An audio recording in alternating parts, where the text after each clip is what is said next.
Indian army Pakistan Lahore ఉన్న Pakistan air defence system ని నీలమట్టం చేసింది. ముఖ్యంగా పాకిస్తాన్ ప్రైడ్ అని ఇండియన్ జెట్స్ పాకిస్తాన్ వైపు వస్తే గాల్లోనే కలిపేస్తామని చెప్పుకునే H-9 మిసైల్ ని నీలమట్టం చేసింది.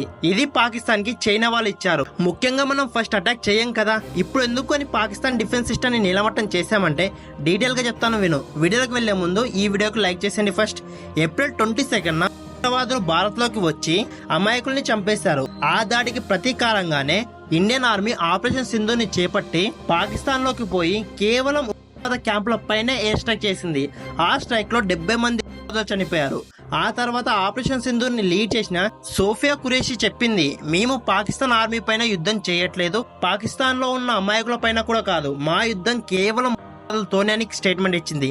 కానీ పాకిస్తాన్ వాళ్ళు అక్కడ చనిపోయి ఉగ్రవాదులు అదని అమాయకుల్ని ఇండియా వాళ్ళు చంపేశారని క్లెయిమ్ చేసుకుంది. ఈ రోజు భారత్ తో 9 చోట్ల దాడి చేయడానికి ప్లాన్ వేసింది. అది భారత్ ముందే గ్రహించి S-40 మిసైల్ తో పాకిస్తాన్ లోకి పోయి లాహోర్ లో ఉన్న H-9 మిసైల్ ని నేలమట్టం చేసింది. దీని వల్ల మనకు చాలా బెనిఫిట్స్ ఉన్నాయి. ఎలా అంటే మనం ఎన్ని మిసైల్స్ వాడుతున్నామో, ఎన్ని పాకిస్తాన్ వైపు వస్తున్నాయో పాకిస్తాన్ వాళ్ళకి ఇక తెలియదు. పాకిస్తాన్ ఎయిర్ డిఫెన్స్ ని మనం నేలమట్టం చేశాము. ఇప్పటి వరకు పాకిస్తాన్ ఈ మిసైల్ ని చూసుకుని విర్రవిగేది. ఇప్పుడు అదే లేకపోయేసరికి కళ్ళు తాగిన కోతిలా జమ్మూ కాశ్మీర్ లో సాధారణ ప్రజల పైన అటాక్ చేస్తుంది.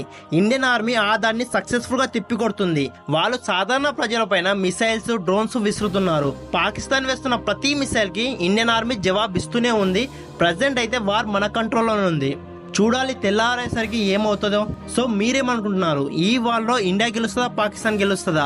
మీ విలువైన ఒపీనియన్ ని కామెంట్ చేసి తెలపండి. ఈ వీడియో కనుక నచ్చితే ఈ వీడియో ఒక లైక్ చేసి ఇలాంటి మరిన్ని మంచి వీడియోస్ కోసం మన ఛానల్ ని సబ్స్క్రైబ్ చేసుకోండి. మళ్ళీ వీడియోలో మళ్ళీ కలుద్దాం. అందరికీ టాటా, బై బై, సెలవు.